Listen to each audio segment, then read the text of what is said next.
ایک دوست کہتا ہے کہ میں ایک سرکاری محکمے میں جاب کرتا ہوں۔ یہ سردیوں کے دن تھے اور میں مصروفیت کے باعث 2 ماہ 15 دن کے لمبے عرصے کے بعد گھر چھٹی پر گیا۔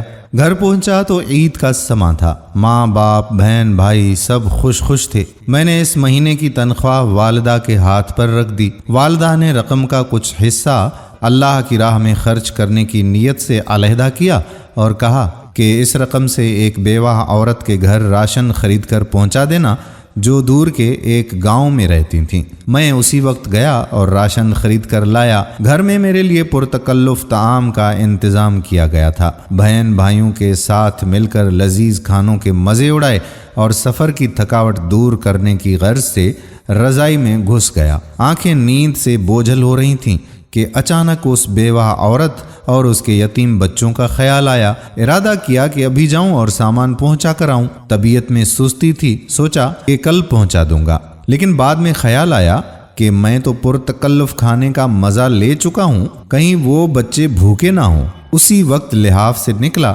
ایک چادر اوڑھی، تھیلا موٹر سائیکل پر رکھا اور اس کے گھر کی طرف نکل پڑا۔ شدید سردی تھی، دھند بھی تھی۔ ایک دور گاؤں میں اس عورت کا گھر تھا۔ اس کا شوہر مزدوری کرتا تھا اور 4 بچے تھے۔ ایک ناگہانی حادثے میں شوہر کی موت ہو گئی تھی اور اب اس کے یتیم بچوں پر دست شفقت رکھنے والا کوئی نہ تھا۔ قسمت بھی بہت ستم ظریف ہے۔ خیالات کا ایک سمندر لیے اس بیوہ عورت کے گھر کے باہر پہنچا۔ گھر کیا تھا بلکہ ایک ڈربہ تھا، ایک کمرہ، چھوٹا سا صحن اور ایک بوسیدہ سی 4 دیواری۔ دروازہ کھٹکھٹایا تو ایک 5 سالہ بچی باہر آئی جس کے چہرے پر پریشانی، خوف اور بھوک نمایاں تھی۔ میں اس کے چہرے کو تکے جا رہا تھا اور دل ہی دل میں دعا کر رہا تھا کہ اللہ کسی بچے پر ایسا وقت نہ لائے۔ اس بچی نے ایک پرانا سا جوڑا پہنا ہوا تھا اور شدید سردی میں ایک پھٹی پرانی جرسی پہنی ہوئی تھی۔ پاؤں برہنہ تھے، وہ بھی اس سردی میں کہ پیروں کو جما کے رکھ دے۔ میں نے کچھ کہے سنے بغیر راشن والا تھیلا زمین پر رکھا۔ تھیلے کو دیکھتے ہی وہ بولی، کیا اس میں کھانے کا سامان ہے؟ یہ سننا تھا کہ میں حیران ہو گیا۔ ایک بار پھر اس نے یہی سوال دہرایا۔ میں نے مثبت انداز میں سر ہلایا۔ وہ بچی خوشی کے مارے چیختی چلاتی ماں کی طرف بھاگی اور یہ کہے جا رہی تھی کہ امی فرشتہ آ گیا، امی فرشتہ آ گیا، امی فرشتہ دیکھو۔ اور پھر 2 اور چھوٹے چھوٹے بچے خوشی کے مارے دروازے پر دوڑے چلے آئے، کبھی مجھے دیکھتے ہیں تو کبھی اس تھیلے کو، اور خوشی سے لوٹ پوٹ ہوئے جا رہے تھے۔ میری آنکھوں سے آنسو روا ہونے لگے، ہونٹ کپ کپا رہے تھے اور جسم میں ایک سرد لہر سی دوڑ رہی تھی کہ یا اللہ یہ کیا ماجرا ہے، کیوں یہ بچے مجھ گناہگار کو فرشتہ سمجھ بیٹھے ہیں۔ انہی سوچوں میں غلطان تھا کہ ایک خاتون جو ان کی ماں تھی دروازے پر آئی اور دروازے کی اوٹ میں کھڑی ہو کر روحان سی آواز میں کہنے لگی کہ میرے بچے 2 دن سے بھوکے تھے۔ غیرت گوارا نہیں کرتی تھی کہ کسی کے آگے ہاتھ پھیلاؤں۔ میرے مرحوم شوہر بھی محنت مزدوری کرتے تھے مگر کبھی کسی کے آگے ہاتھ نہ پھیلایا تھا۔ ان کے چلے جانے کے بعد ان کی دیکھ بھال کرنے والا کوئی نہیں۔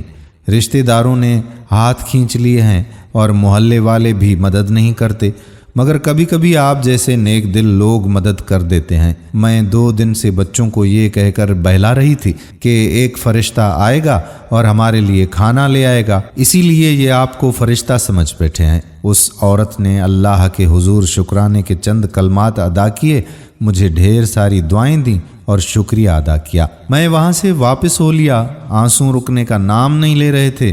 زندگی میں کبھی خود کو اتنا پرسکون محسوس نہیں کیا تھا جتنا آج کر رہا ہوں، اور اندازہ لگایا کہ ایک بے بس انسان کی مدد کرنے سے جو روحانی سکون ملتا ہے وہ کسی اور کام میں ہرگز نہیں۔ دوستو، ہمارے ارد گرد ایسے بہت سے غربا ہوتے ہیں جو مستحق ہونے کے باوجود کسی کے آگے ہاتھ نہیں پھیلاتے مگر مدد کرنے والے ہاتھوں کے منتظر ضرور رہتے ہیں۔ 2 وقت کی روٹی ہی ان کا کل جہان ہوتی ہے۔ ایسے لوگوں کی مدد کرنی چاہیے، چاہے وہ 1 وقت کا کھانا ہی کیوں نہ ہو۔ گھر آیا تو ماں نے پوچھا کہ بیٹا اتنی رات کہاں چلے گئے تھے بنا بتائے؟ میں بے ساختہ بولا فرشتہ بننے گیا تھا۔ دوستو ہم امید کرتے ہیں کہ ہماری آج کی ویڈیو بھی آپ کو پسند ضرور آئی ہوگی اور اپنے دوستوں احباب کے ساتھ اسے شیئر بھی ضرور کریں گے۔ آنے والی ویڈیو تک اپنے میزبان قادر بخش کلہوڑو کو اجازت دیجیے۔ اللہ حافظ۔